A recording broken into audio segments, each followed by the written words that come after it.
Guys, kalian mau beli Vespa, tapi bingung Vespa yang kayak gimana sih yang seharusnya kalian ambil? Vespa yang kayak apa sih yang layak buat kalian jadiin kendaraan sehari-hari ataupun koleksi? Nah, biar kalian gak penasaran, biar kalian gak bingung, tonton terus video ini sampai habis.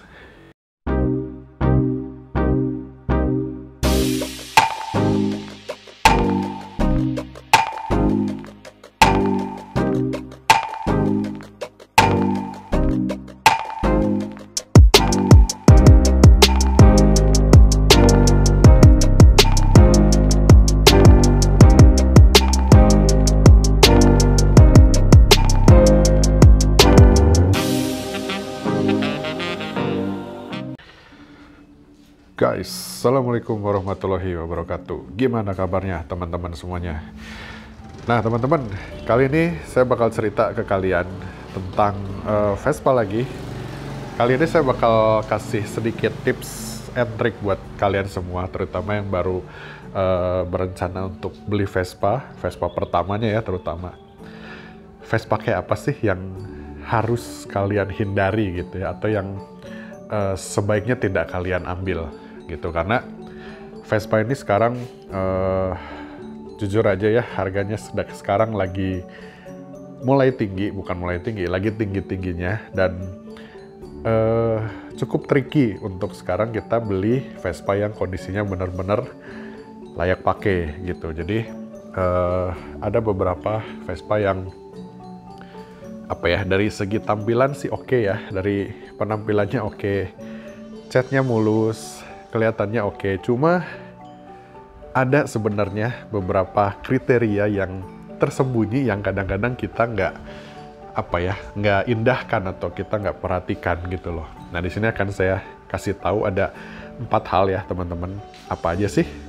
Kita mulai dari yang pertama, itu adalah kelengkapan guys, surat-surat. Nah kalau misalkan surat-surat Vespa kalian itu nggak komplit ya, atau Vespa inceran kalian itu nggak komplit, kalau saya akan langsung tinggalin gitu. Kenapa? Karena syarat Vespa untuk bernilai tinggi ke depannya itu bersurat. Beda cerita kalau misalkan kita ngomongin Vespa kayak Darling ya, atau misalkan kayak 50 series, yaitu mungkin banyak yang tidak bersurat tapi tetap bernilai tinggi. Cuma kalau untuk Vespa kayak gini ya, Sprint, Super, PX, Excel gitu-gitu, buat saya wajib bersurat gitu. Bang, kalau misalkan dapat yang nggak bersurat gimana? Guys, Vespa beginian yang bersurat masih jauh lebih banyak daripada yang tidak bersurat. Jadi bersabar aja, cari Vespa inceran kalian yang kitab-kitabnya komplit. Karena apa? Yaitu tadi yang saya bilang, itu adalah modal untuk harga Vespa kalian itu jadi tinggi ke depannya. Dan itu adalah syarat legal motor kalian berada di jalanan gitu guys. Jadi itu yang pertama adalah surat-surat harus komplit. Oke, kita lanjut ke bagian yang kedua. Nah, yang kedua nih, tadi kan yang pertama itu adalah surat-suratnya. Nah, sekarang itu adalah identitasnya. Jadi, identitas itu apa? Nomor rangka, nomor mesin, teman-teman. Nah, ya, contoh ini. Nomor rangka itu wajib harus akur atau tidak ada bekas ketrikan atau bekas dicetak ulang, teman-teman. Nah, kenapa saya bilang ini penting banget ya? Karena satu, Vespa ini motor klasik ya teman-teman. Jadi otomatis di sini pasti rentan karat, apalagi nih bahannya dari besi ya. Gitu. Terus yang kedua, kalau misalkan kalian terindikasi Vespa inceran kalian itu nomor rangkanya adalah ketokan atau jadi ditulis ulang, itu biasanya jadi masalah nanti ketika kalian mau perpanjangan surat-surat gitu.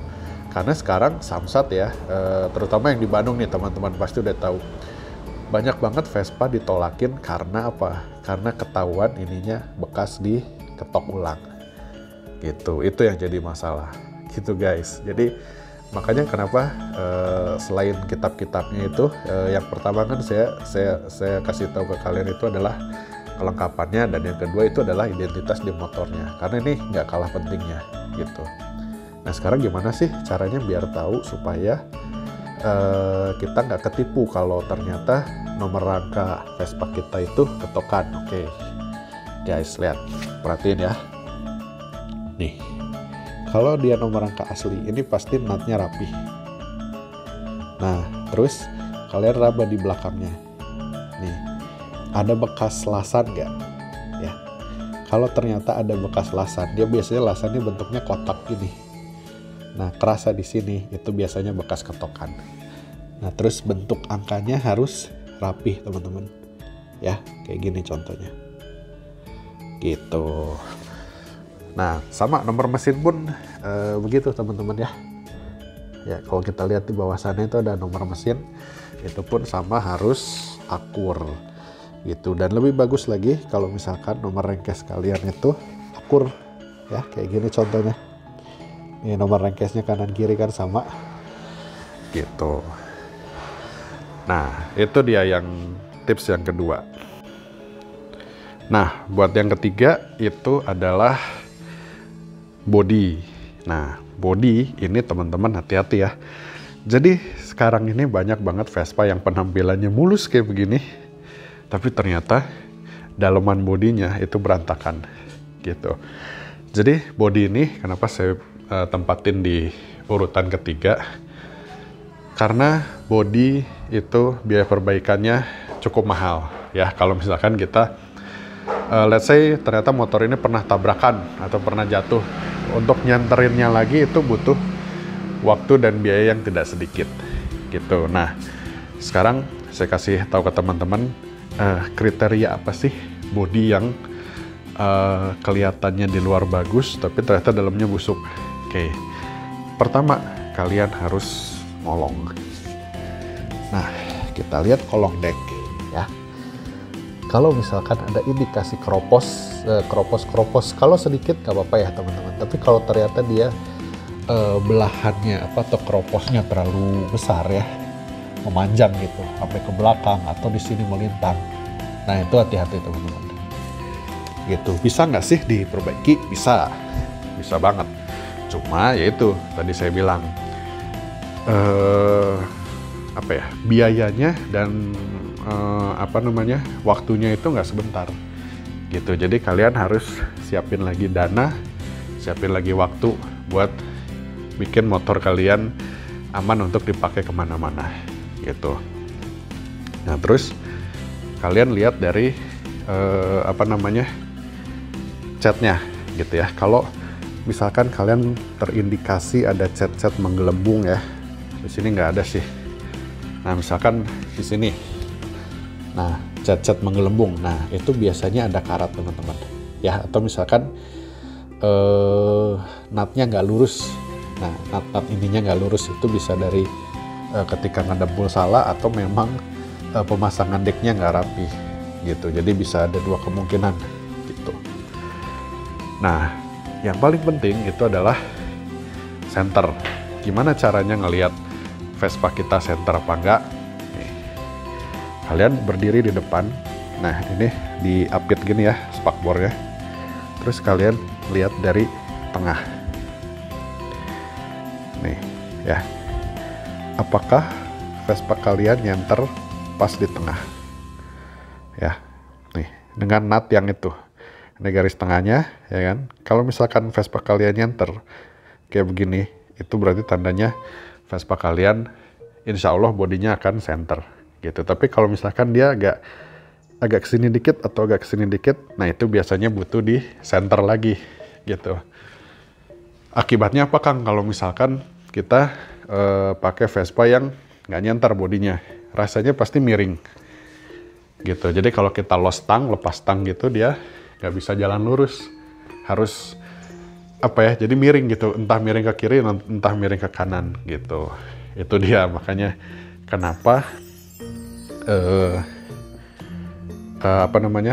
Vespa ini bodinya harus center gitu. Selain itu Kalian cek juga dempul ya. Kalau misalkan Vespa kalian terlalu banyak dempul itu biasanya dia menyembunyikan apa ya, keropos atau karat-karat yang ada di bodinya gitu. Udah gitu, kalau dia terlalu banyak dempul, dilihatnya juga jadi nggak bagus teman-teman gitu.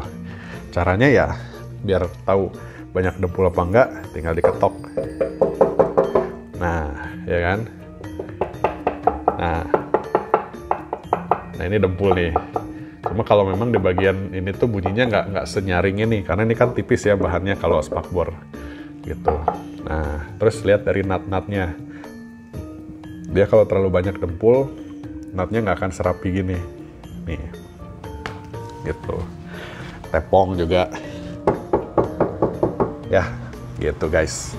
Itu dia yang ketiga. Nah, sekarang kita lanjut ke yang bagian keempat. Nah, sekarang yang terakhir itu adalah bagian mesin teman-teman. Ini bagian mesin nggak kalah pentingnya sama bagian-bagian yang lainnya, kayak bodi, surat-surat ya. Karena mesin ini salah satu faktor yang menentukan Vespa kalian tuh nyusahin apa enggak gitu.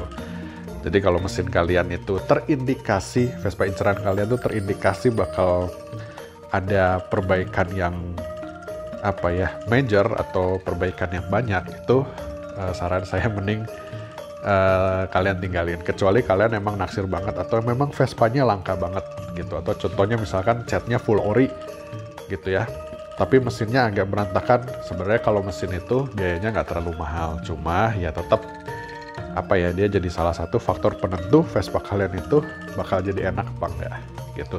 Cuman mesin ini adalah faktor yang paling tolerable buat saya, makanya saya simpen di bagian akhir ya gitu. Jadi gimana sih Kang caranya ngelihat mesin Vespa ini masih layak pakai atau enggak? Nah, yang pertama kalian harus hidupin si Vespanya guys. Kita coba dulu hidupin.